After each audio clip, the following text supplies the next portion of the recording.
যেই দল এখন বাংলাদেশে বলে যদি নির্বাচনের ডেট দেন না দিলে আমরাই ডেট, ডিসেম্বরের মধ্যে নির্বাচন হতে হবে।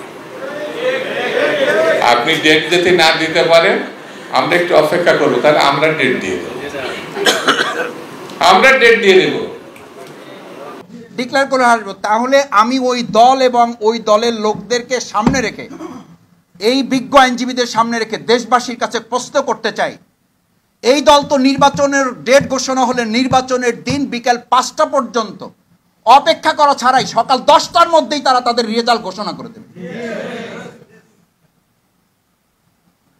যে দলের নেতারা এই কথা বলতে পারে যে হয় ডেট আপনারা দেন নাহলে ডেট আমরা দিয়ে দেবো, ওরা তো প্রত্যেক কেন্দ্রে কেন্দ্রে এই কথা বলবে, হয় বিজয় আমাদের ঘোষণা করে দেন নাহলে আমরা বিজয়।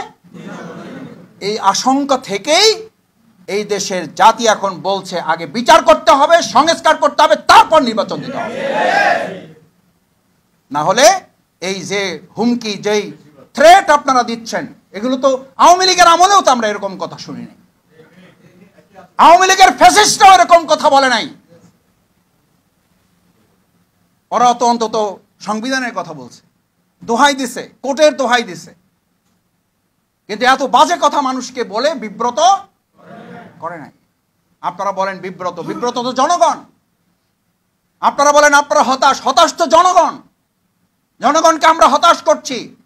আমাদের এই সমস্ত অরাজনৈতিক এবং সংস্কৃতির বিপরীতে গিয়ে অপসংস্কৃতির রাজনীতি আমরা যে মানুষের সামনে প্রেজেন্ট করছি, এখান থেকে বাংলাদেশ জামাত ইসলামের আইনজীবী অঙ্গনকে মজবুত ভূমিকা পালনের মাধ্যমে দেশকে আমরা সংস্কার করবো ইনশাআল্লাহ। সেই সংস্কারের প্রথম ধাপই হচ্ছে নিজেদেরকেও গড়ে তুলতে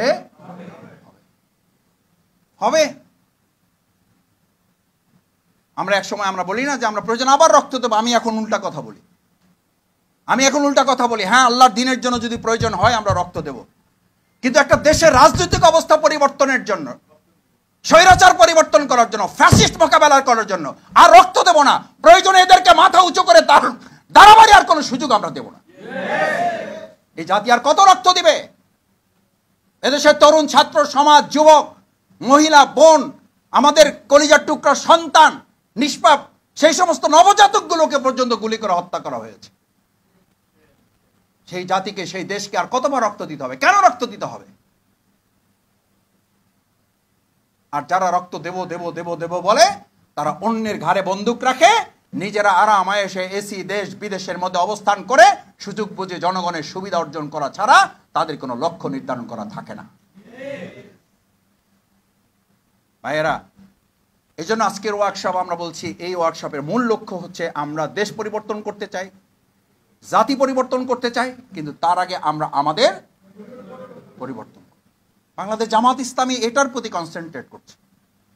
আপনি আপনাকে পরিবর্তন না করলে আপনি দেশ এবং জাতির কি পরিবর্তন করবেন?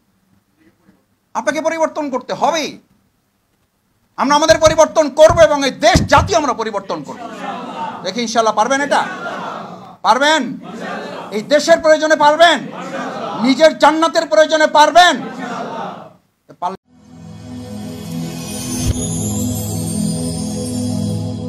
Rose TV 24. Enjoy by listening to the Holy Quran.